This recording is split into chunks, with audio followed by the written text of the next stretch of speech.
J'ai l'impression que tout ce que je n'apprenais pas à l'école ou au lycée, je l'apprenais par le cinéma. Enfin, quelque part, j'avais construit un peu mon identité en allant au cinéma.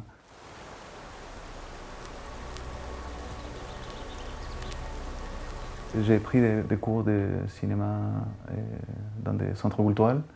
Et là, mes profs m'ont montré du cinéma expérimental. Après, j'ai fait une résidence à la FEMIS qui durait juste 2 mois. Ça s'appelle l'université d'été. Et là, on avait juste 150 € et une caméra et il fallait se débrouiller. Et j'ai fait un film qui s'appelle Appel téléphonique. C'était un fait divers. C'était une jambe qui a été retrouvée en flottant dans la Seine. Et du coup, je me suis lancé à la recherche, j'ai suivi la Seine un peu de nord à sud à Paris, et en la filmant. Avant de faire un film, c'est tout un processus extrêmement long de recherche des archives judiciaires. Le langage technique judiciaire, c'est juste un point de vue, mais qui a une incidence extrêmement grande dans la vie de beaucoup de gens.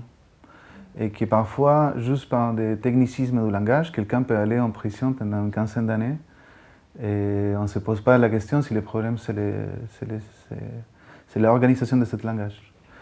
Aussi la question de comment le langage il construit la réalité, etc. Du coup, de façon un peu inconsciente, je me suis lancé quelque part à faire des adaptations cinématographiques des archives judiciaires. J'ai vite compris que je désirais et faire émerger ce qui était sous-entendu dans les archives judiciaires, ce qui était caché derrière une parole technique. Con respecto a la muerte por sumersión, considerando la temperatura del agua, una permanencia de más de 7 minutos bastaría para producir un estado de inconsciencia.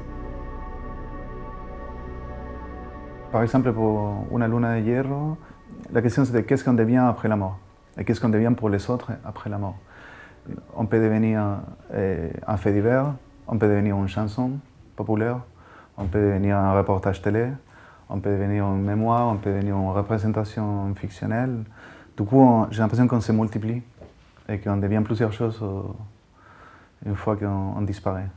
Par exemple, aujourd'hui, de plus en plus, ça m'intéresse qu'un personnage fasse 2 ou 3, encore une personne fasse 2 ou 3 personnages.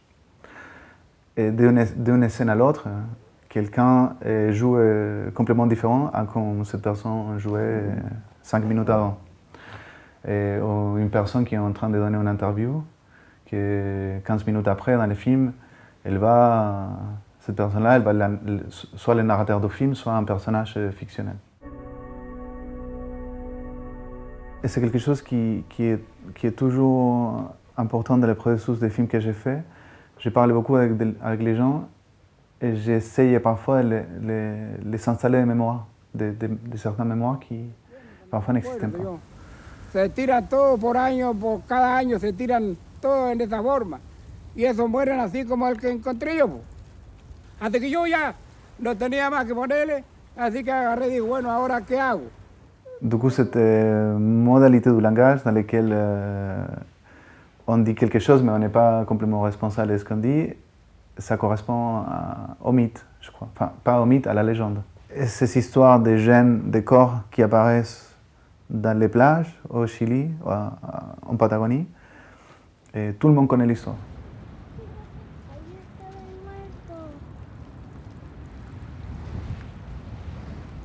Et c'est là où je me dis, mais les légendes, elles sont en mouvement, en mouvement permanent. Et tout le monde a une version de légende. C'est ça qui, je trouve, qui est incroyable. On s'approprie d'un fait pour construire ce qu'on veut. Et pour moi, c'est plus sur comment la parole elle s'éparpille dans un territoire qui devient un peu mobile. C'est pour ça que les films, il y en a beaucoup de plans fixes où on regarde juste le territoire. Et à chaque fois qu'il y a une nouvelle déclaration judiciaire, il y a une nouvelle information, le territoire, on devrait avoir l'impression qu'il change ou il bascule un peu. Et les cadavres commencent à émerger quelque part.